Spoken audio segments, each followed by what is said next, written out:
Mesdames, Messieurs, bonjour, bienvenue si vous nous rejoignez dans ce programme spécial consacré au bilan du FAGAS sur la période de 2020 à 2024.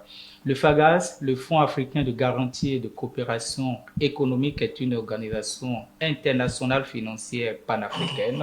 Face aux défis du développement des économies africaines, l'institution se propose alors comme l'alternative crédible capable donc de révéler l'Afrique et de la positionner sur le bon chemin du développement. Pour parler du bilan du FAGAS ces dernières années, nous recevons justement Dr Ngueto Tiraina Yambay. Monsieur Yambay, bonjour. Bonjour, M. Achadé. Merci d'avoir accepté notre invitation. Je rappelle à tous ceux qui nous regardent en ce moment que vous êtes un haut fonctionnaire international, vous êtes un ancien administrateur du FMI, le Fonds monétaire international pour l'Afrique, vous êtes un ancien ministre de l'économie et du plan en République du Tchad. Vous êtes aussi par ailleurs un enseignant-chercheur des universités de l'Afrique et dans le reste du monde. Monsieur Yambay, première question pour vous. Comment se porte en 2024 le FAGAS? Le Fonds africain de garantie et de coopération économique FAGAS, qui a aujourd'hui 47 ans, parce que créé depuis le 10 février 1977, l'institution se porte bien. Et la vision des pères fondateurs et du directeur général que je suis, ainsi que des instances du FAGAS, c'est d'en faire une institution utile aux économies africaines.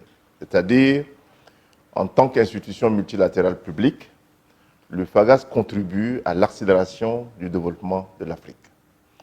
Le FAGAS est au service des États, au service des entreprises, au service du système financier et bancaire de l'Afrique.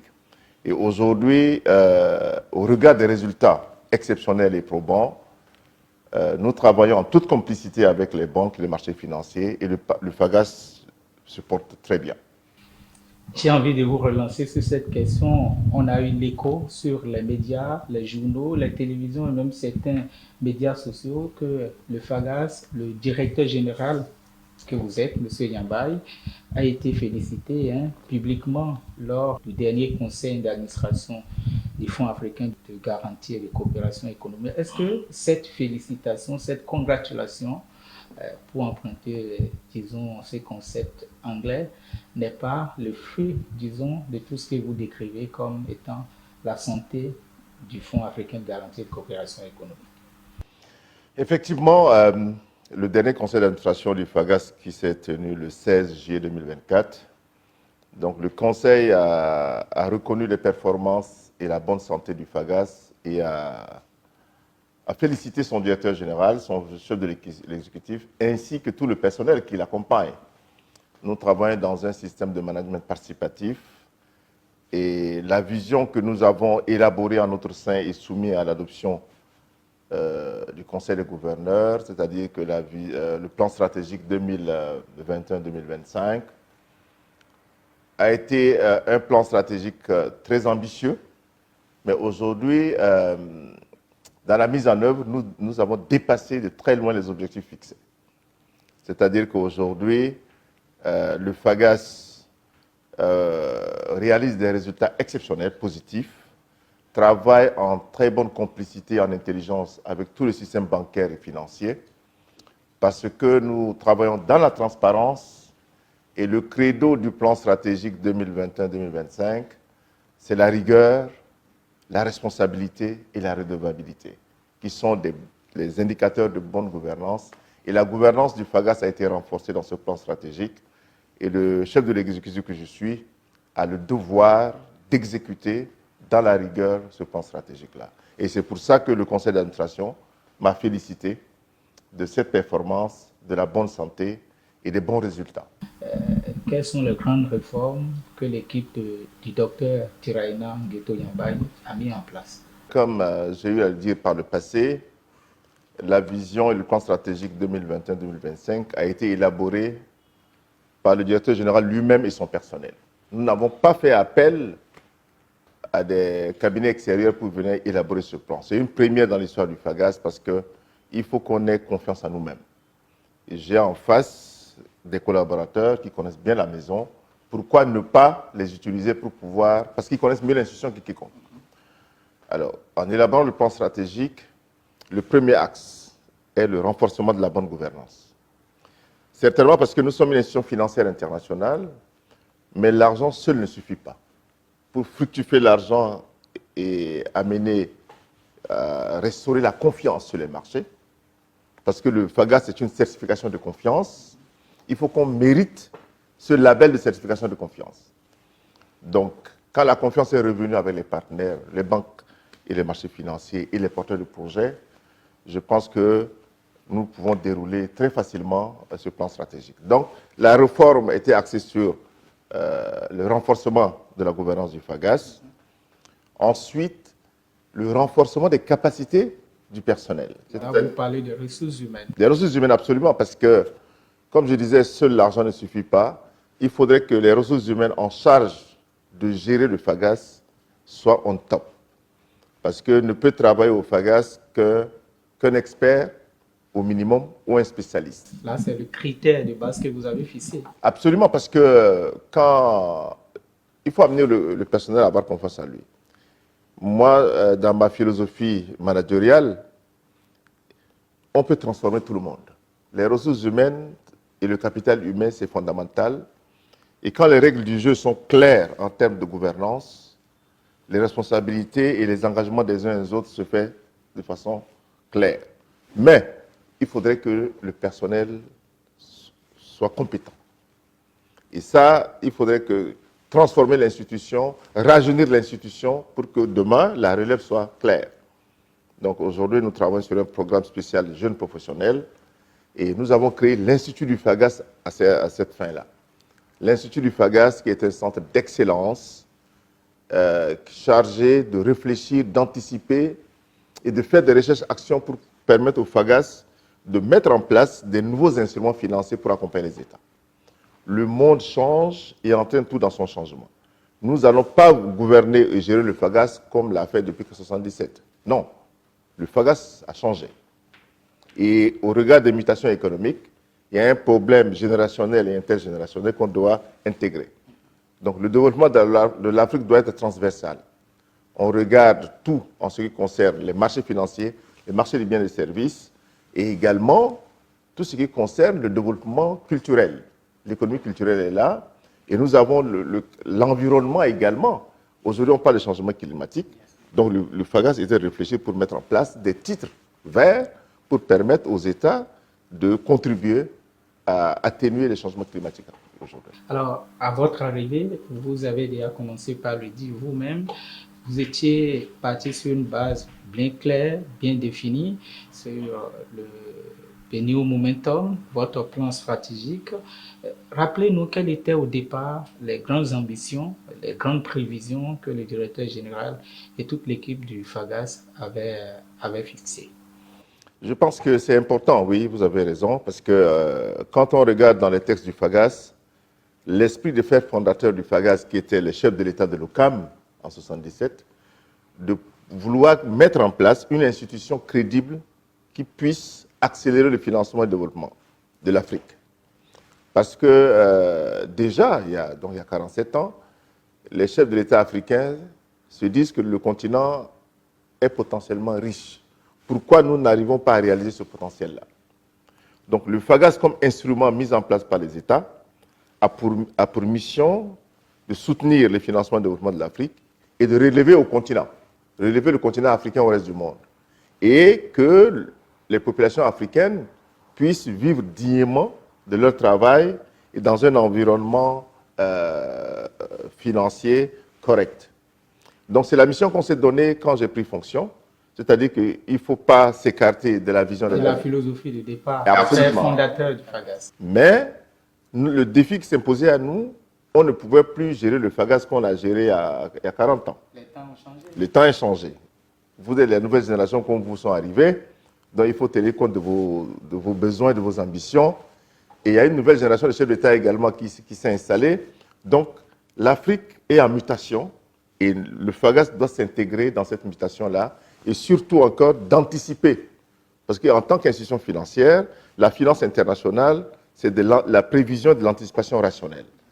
Et avec des jeunes cadres, des partenaires extérieurs, on se fait évaluer par nos partenaires, les banques, les marchés financiers, qui nous disent ça c'est bon, ça c'est mauvais, ajustez-vous. C'est comme ça, en écoutant les partenaires, dans le cadre des évaluations par les pairs, nous écoutons les feedbacks qu'on nous amène. Et nous organisons régulièrement des sessions d'ateliers avec les partenaires bancaires des marchés financiers et même pour les porteurs de projets pour mieux recueillir leurs attentes. Et en tant que directeur général, le chef de l'exécutif, dans ma culture, le chef a toujours 3 oreilles. Il a une seule bouche, mais il a 3 oreilles. Donc il faut beaucoup plus écouter pour trouver des solutions. Et le FAGAS est une institution de solutions optimales pour pouvoir répondre aux besoins de la population et des États.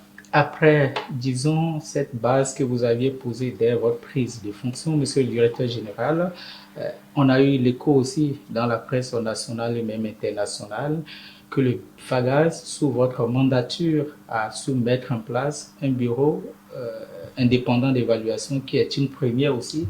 Est-ce que vous pouvez revenir brièvement sur la portée et l'opportunité de ce bureau indépendant d'évaluation de FAGAS? Très belle question, parce que je disais que le FAGAS est une certification de confiance. Il faudrait que le FAGAS montre patte blanche. Il faudrait que la confiance que nous, ou le marché doit avoir envers nous, qu'on le mérite. C'est pour ça que dans le renforcement, le premier axe du plan stratégique, c'est le renforcement de la gouvernance. Donc nous avons institué, dans le plan stratégique et créé par le Conseil des gouverneurs, le Bureau indépendant d'évaluation, qui est une instance composée des représentants des 4 banques centrales des États membres du FAGAS, c'est-à-dire qu'il y a la BCAO, il y a la BEAC, pour l'Afrique centrale, à la Banque centrale du Rwanda et la Banque centrale de Mauritanie.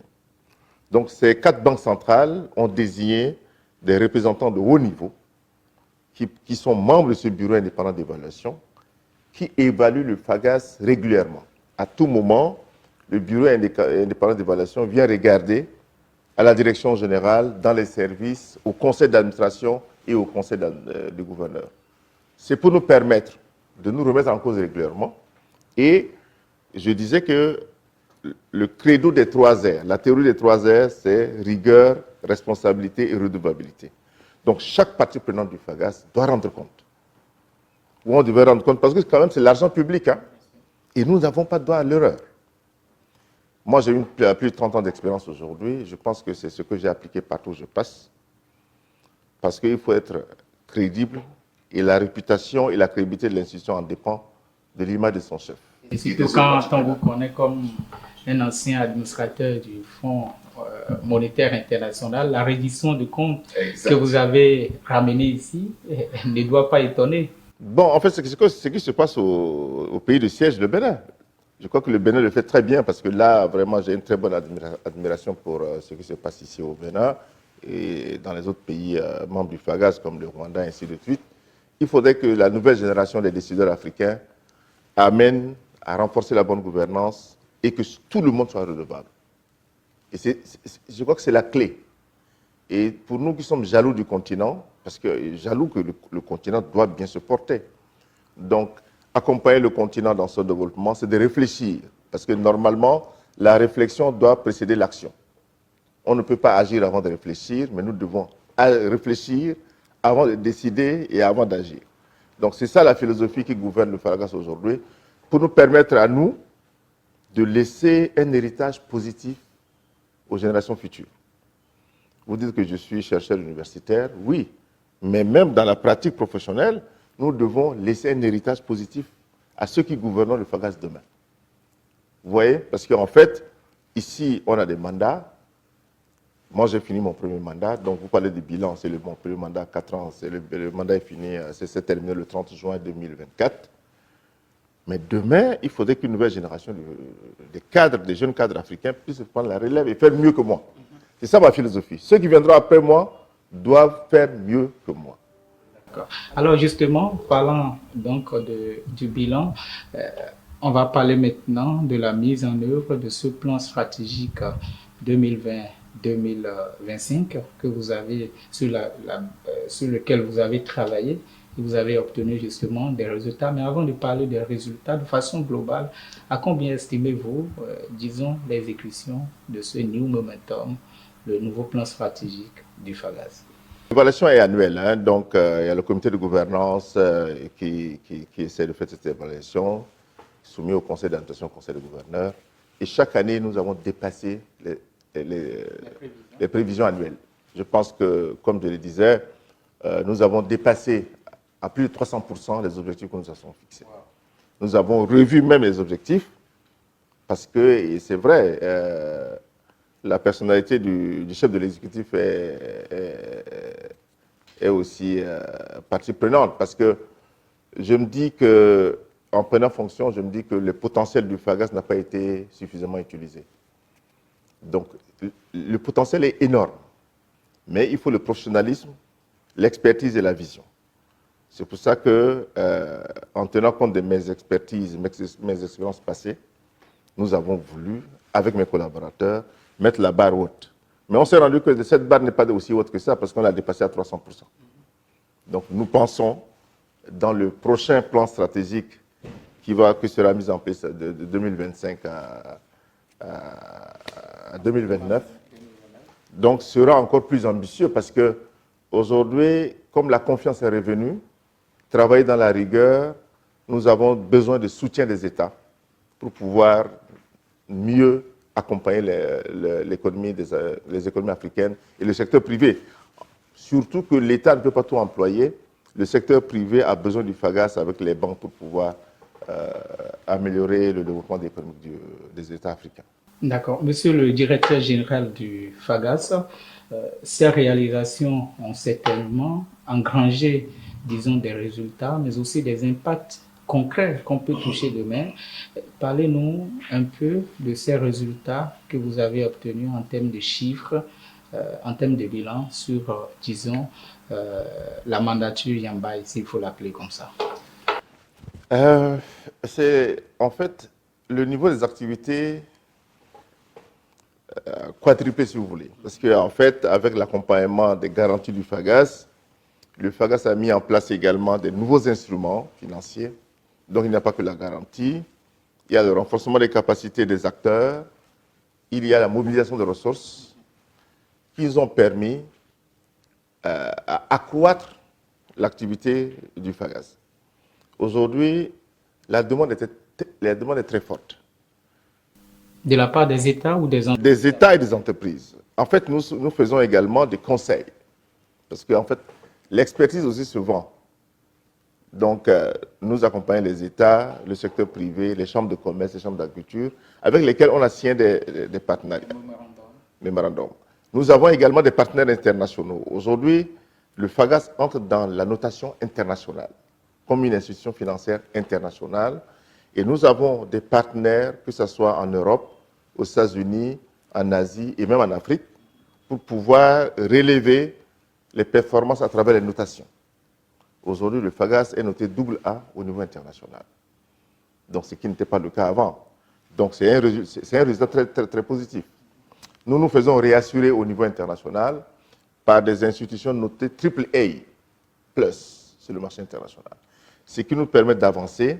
Mais la demande est tellement forte que nous sommes obligés, peut-être 40% de la demande n'est pas exécutée parce que nous sommes débordés et il nous faut encore plus de fonds propres pour pouvoir augmenter les réponses apportées. Mais quand vous voyez ces demandes qui ne font que s'accroître, comment vous vous sentez en tant que dirigeant du FAGAS sur la période où la demande devient de plus en plus forte? L'institution elle-même est devenue plus crédible sur le marché financier, le marché international financier. C'est une question d'éducation personnelle et de culture. Donc moi, je me sens satisfait, même si je pense que je pouvais encore faire plus.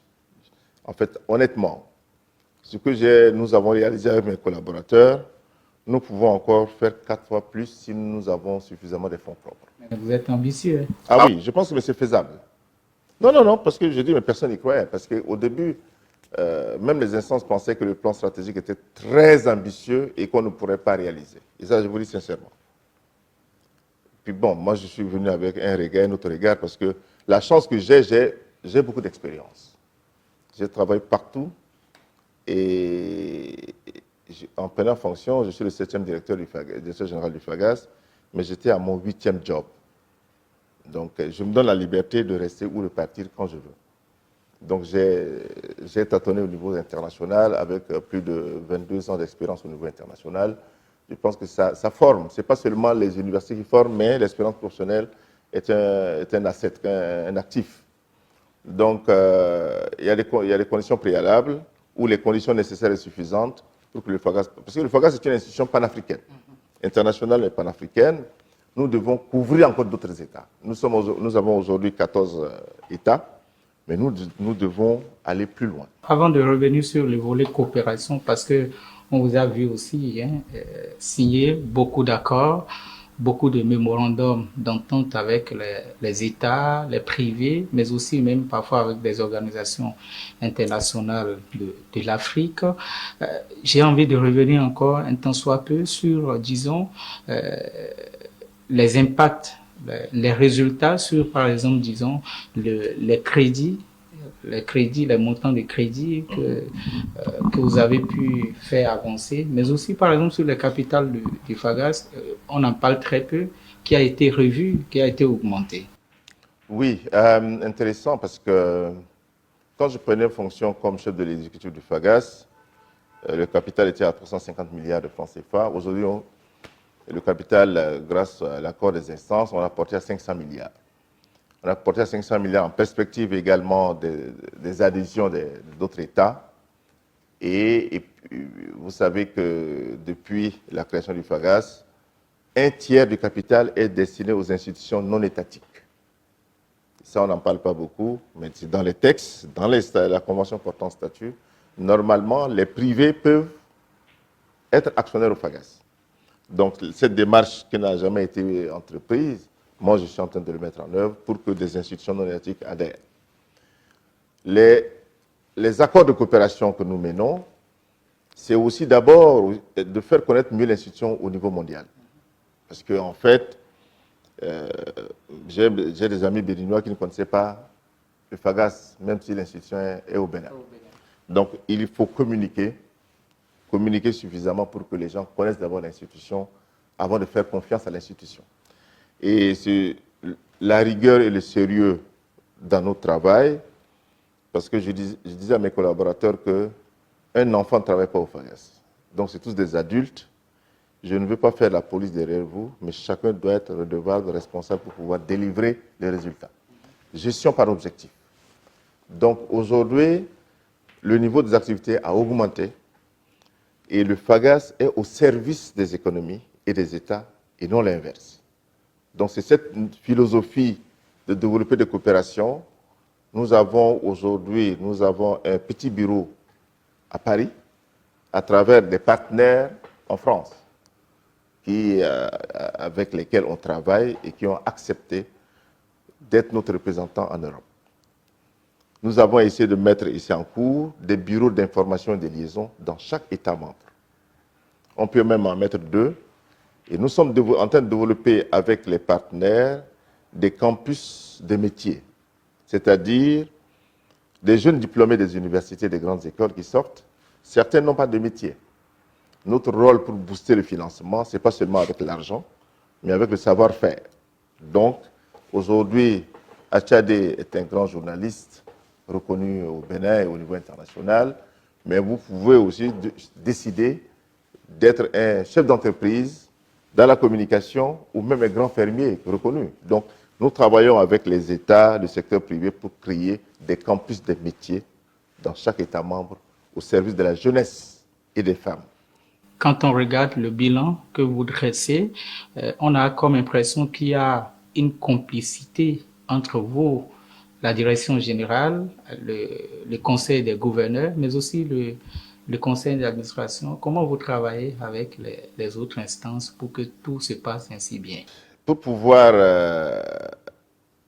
rendre compte régulièrement de ce qu'on fait, parce qu'en tant que chef de l'exécutif, mon rôle est de mettre en place les décisions prises par les instances et d'exécuter les programmes du plan stratégique.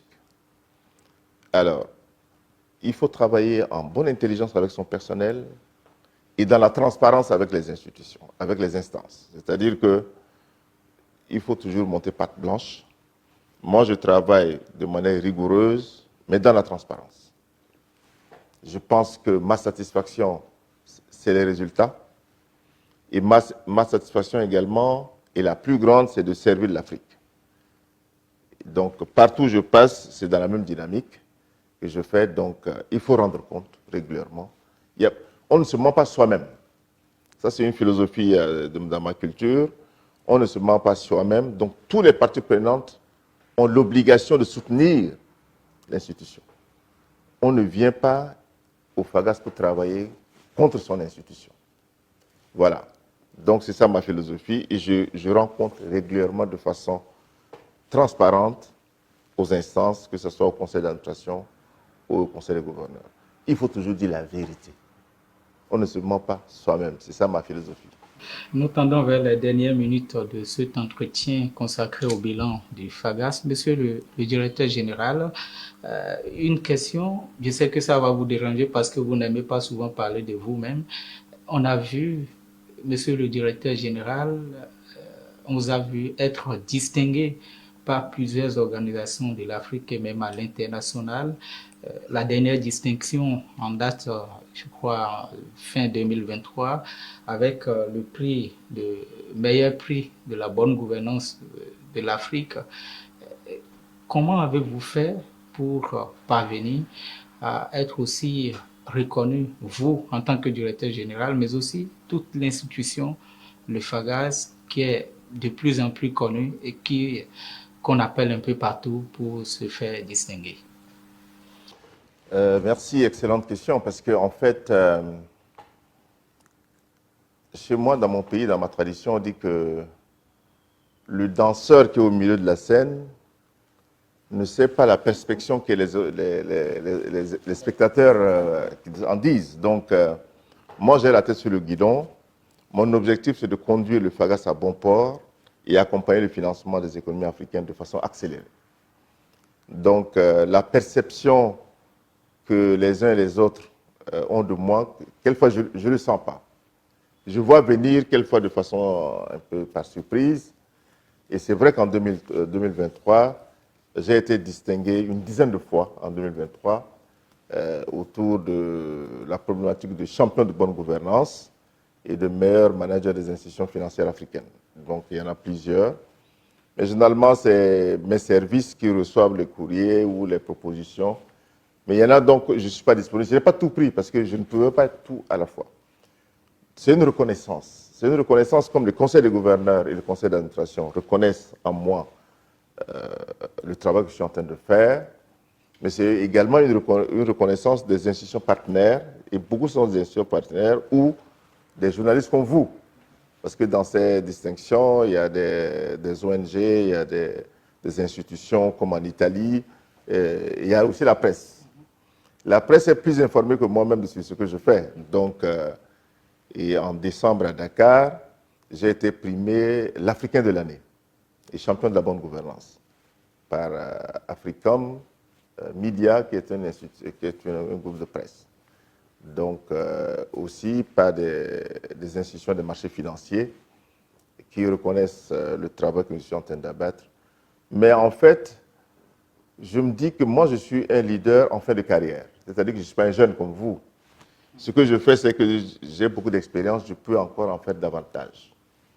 Donc, aujourd'hui, je suis, par exemple, le Bénin, je suis commandeur de l'Ordre national du Bénin, pour un pays que j'ai toujours admiré, et puis avec fierté, je sers aujourd'hui. Donc, les distinctions, j'en ai eu beaucoup avant d'être au FAGAS et pendant. Pour l'année 2023, c'était une dizaine de distinctions et des prix que j'ai reçus. Quels sont les échos qui vous parviennent le plus souvent quand on apprend votre nom dans la presse nationale, internationale, avec autant de distinctions pour vous seul et à votre institution, le FAGAS?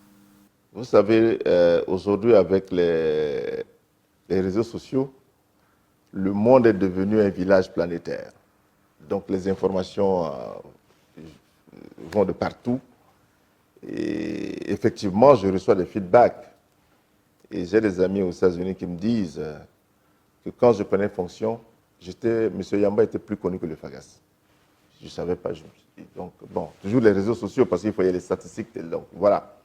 Mais je ne fais que mon travail pour pouvoir, pour le bien de l'humanité, servir la nation ou servir les nations et servir l'humanité. C'est le credo que je me suis donné pour pouvoir accomplir mon passage sur la terre.